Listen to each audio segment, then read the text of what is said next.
یہ بات زیادہ پرانی نہیں ہے جب 2006 میں یوکرینین کیپٹل کیو میں ایک نوجوان شخص بہت کنفیوزڈ حالت میں پایا گیا۔ اس نے اولڈ فیشن کے کپڑے پہن رکھے تھے اور اس کی گردن پر ایک پرانا کیمرہ بھی لٹکا ہوا تھا۔ لوگ سمجھ رہے تھے کہ یہ کوئی پاگل ہے، لیکن کیا معلوم تھا ان کو کہ وہ ٹائم ٹریول کی ایک داستان کا حصہ بننے جا رہے ہیں۔ وہ شخص اپنا نام سرگی پونومارینکو بتا رہا تھا۔ پولیس نے جب اس سے آئی ڈی مانگی تو وہ ایک ایسی کنٹری نے ایشو کر رکھی تھی جو اب موجود ہی نہیں ہے۔ جی ہاں، یہ آئی ڈی سوویت یونین کے دور کی تھی۔ اب یہ بات تو آپ سب جانتے ہیں کہ یوکرین پہلے سوویت یونین کا حصہ ہوا کرتا تھا، اور جس دن یہ واقعہ پیش آیا سوویت یونین کو ٹوٹے 2 دہائیاں گزر چکی تھی۔ ایسا نہیں ہے کہ یوکرین پولیس نے اس سے پہلے سوویت یونین کی کوئی آئی ڈی دیکھی ہی نہیں تھی، پر یہ شخص دکھنے میں 20-25 سال کا لگ رہا تھا اور اس آئی ڈی پر اس کی ڈیٹ آف برتھ 1932 کی شو ہو رہی تھی۔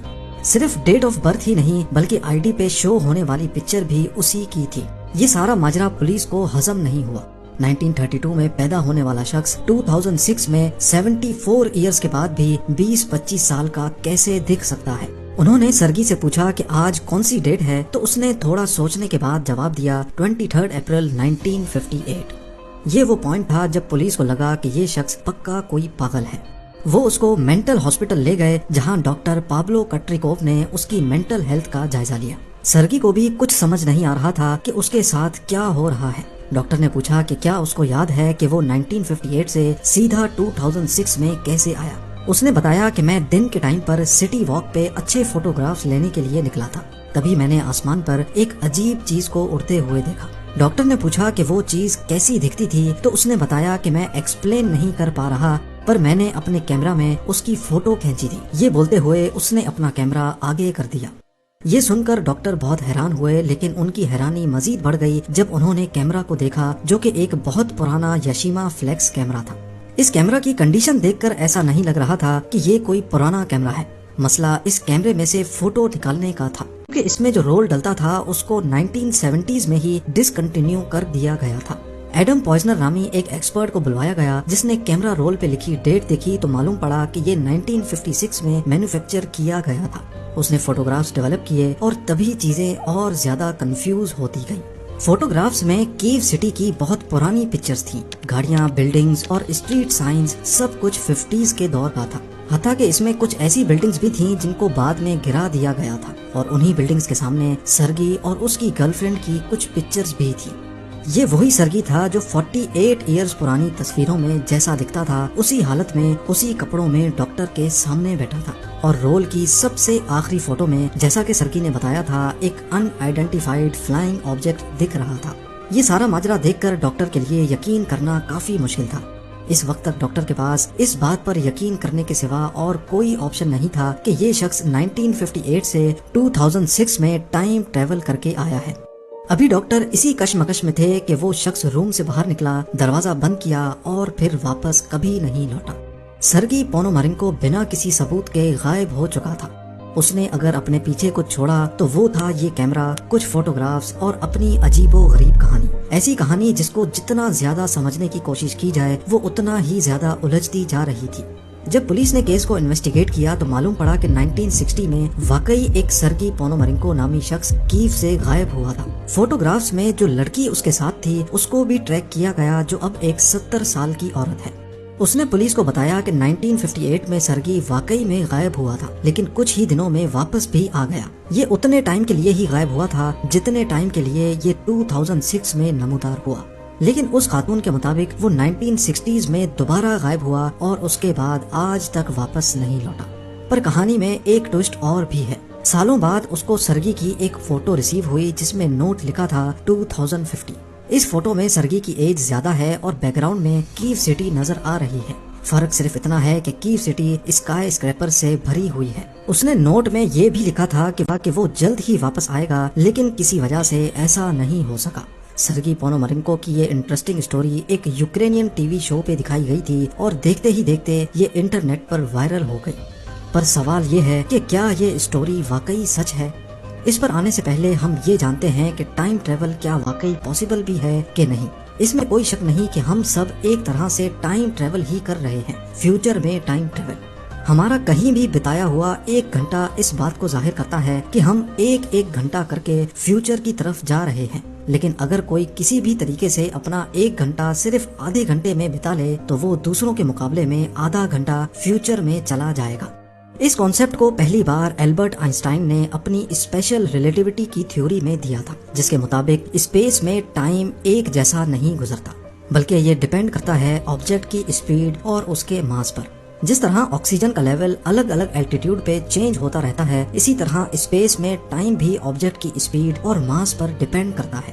ہم ارتھ پر رہتے ہیں تو ہمارا ٹائم ارتھ کے ماس اور اس کی اسپیڈ پر ڈیپینڈ کرتا ہے، لیکن اگر ہم جوپیٹر پہ چلے جائیں جس کا ماس کافی زیادہ ہے تو وہاں ٹائم سلو گزرے گا۔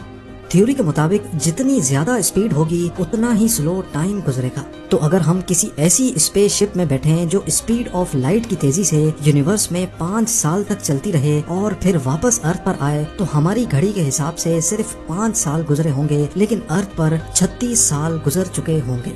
دونوں گھڑیوں میں جو ٹائم کا ڈفرنس نوٹ کیا جائے گا اس کو ٹائم ڈائلیشن کہا جاتا ہے۔ آئنسٹائن کی اس تھیوری کو پروف کرنے کے لیے 1971 میں ہیفل کیٹنگ ایکسپیریمنٹ بھی کیا گیا تھا۔ اس میں ٹوٹل 12 ایٹامک کلاکس کو ایک ہی ٹائم پہ سیٹ کیا گیا۔ 4 کلاکس کو پلین میں لوڈ کر کے ایسٹ کی طرف بھیجا گیا، 4 کو ویسٹ کی طرف اور آخری 4 کو ارتھ پر ہی چھوڑا گیا تھا۔ جب دونوں جہاز پورے ارتھ کا گول چکر لگا کر واپس آئے تو ان کی کلاکس میں کافی ڈفرنس دیکھا گیا۔ جو جہاز ایسٹ کی طرف گئے تھے ان کی کلاکس زمین پہ موجود کلاکس کے مقابلے میں 59 نینو سیکنڈز سلو ہو چکی تھی، یعنی ان کے لیے ٹائم سلو گزرا تھا، آہستہ گزرا تھا۔ اور جو جہاز ویسٹ کی طرف گیا تھا اس کی کلاکس 273 نینو سیکنڈز آگے ہو گئی تھی۔ ایسٹ اور ویسٹ کا ڈفرنس اس وجہ سے آیا کیونکہ ہمارا ارتھ اینٹی کلاک وائز ڈائریکشن میں روٹیٹ کر رہا ہے۔ فیوچر ٹائم ٹریول کا دوسرا طریقہ ہے گریوٹی۔ آئنسٹائن کی جنرل ریلیٹیوٹی کے مطابق جتنی زیادہ گریوٹی ہوگی ٹائم اتنا ہی آہستہ گزرے گا۔ اس تھیوری کو بھی ایک ایکسپیریمنٹ کی مدد سے 2010 میں پروف کیا گیا۔ ایک ایٹامک کلاک کو شیلف پہ سب سے نیچے رکھا گیا اور دوسری کو 33 سینٹی میٹر اوپر والے شیلف پر۔ جو کلاک زمین سے قریب تھی اس پر زیادہ گریوٹی تھی، اسی وجہ سے وہ اوپر والی کلاک کے حساب سے سلو چل رہی تھی۔ یہ ڈفرنس بہت ہی کم تھا کیونکہ 33 سینٹی میٹر اتنا زیادہ فاصلہ نہیں ہے۔ پر یہ بات طے ہے کہ اگر ہم کسی ایسی جگہ پر چلے جائیں جہاں گریوٹی بہت زیادہ ہو، جیسا کہ بلیک ہول میں، تو ہمارا ٹائم ارتھ پر گزرنے والے ٹائم کے حساب سے بہت آہستہ گزرے گا۔ اسی چیز کو انٹرسٹیلر مووی میں بھی دکھایا گیا ہے، جہاں وہ لوگ ایک ایسے پلینٹ پہ ہوتے ہیں جو بلیک ہول کے قریب ہوتا ہے۔ وہاں گزارا جانے والا 1 گھنٹہ ارتھ کے 7 سالوں کے برابر ہوتا ہے۔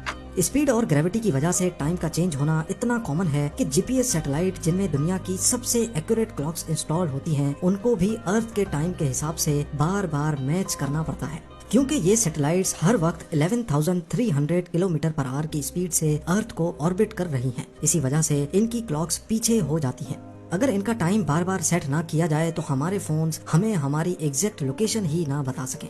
یہ تو ہم نے ڈسکس کیا فیوچر میں ٹائم ٹریول کرنے کو۔ یہ تھیوریٹیکلی تو پاسبل ہے، پر سائنس کے مطابق اس کا پریکٹیکل کرنا امپاسبل ہے، کیونکہ ایسا اسپیس کرافٹ جو لائٹ کی اسپیڈ سے چل سکے یہ فی الوقت ہمارے لیے بنانا ناممکن ہے۔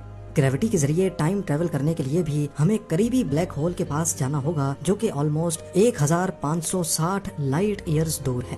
ہو سکتا ہے آنے والے وقت میں انسان ایسی کوئی چیز بنا سکے اور ٹائم ٹریول کی مسٹری کو سالو کیا جا سکے۔ پر سرگی پونومارینکو کی کہانی میں کتنی سچائی ہے؟ اصل میں یہ اسٹوری 2012 میں ایک یوکرین کے ٹی وی شو میں براڈ کاسٹ کی گئی تھی جس کا نام تھا ایلینز۔ اس ریئلٹی پروگرام کے 3rd ایپیسوڈ ٹائم ٹریولر میں یہ کہانی دکھائی گئی تھی۔ سرگی پونومارینکو کی ڈاکٹر کے ساتھ سی سی ٹی وی ویڈیو میں ایک بہت بڑا لوپ ہول نکل کر سامنے آیا۔ اس میں جو ڈیٹ دکھ رہی ہے وہ ہے وینسڈے 23 اپریل 2006، لیکن کیلنڈر پہ دیکھا جائے تو یہ سنڈے کا دن بنتا ہے۔ اس کا مطلب ہے کہ ویڈیو الگ سے ریکارڈ کی گئی تھی اور ٹائم اسٹیمپ بعد میں ایڈ کیا گیا۔ اس کے علاوہ سرگی پونومارینکو کی آئی ڈی پر جو اسٹیمپ دیکھی جا سکتی ہے، ایکسپرٹس کا ماننا ہے کہ یہ اسٹیمپ اس دور کی اسٹیمپ سے ڈیفرنٹ ہے۔ اور آخر میں کیو سٹی کی 2050 کی فوٹو، جس میں پیچھے بلڈنگز تو بہت ساری دکھ رہی ہیں، لیکن اگر غور سے دیکھا جائے تو اس میں کافی بلڈنگز ایک جیسی ہیں، جس کا مطلب ہے کہ یہ امیج فوٹو شاپ کیا ہوا ہے۔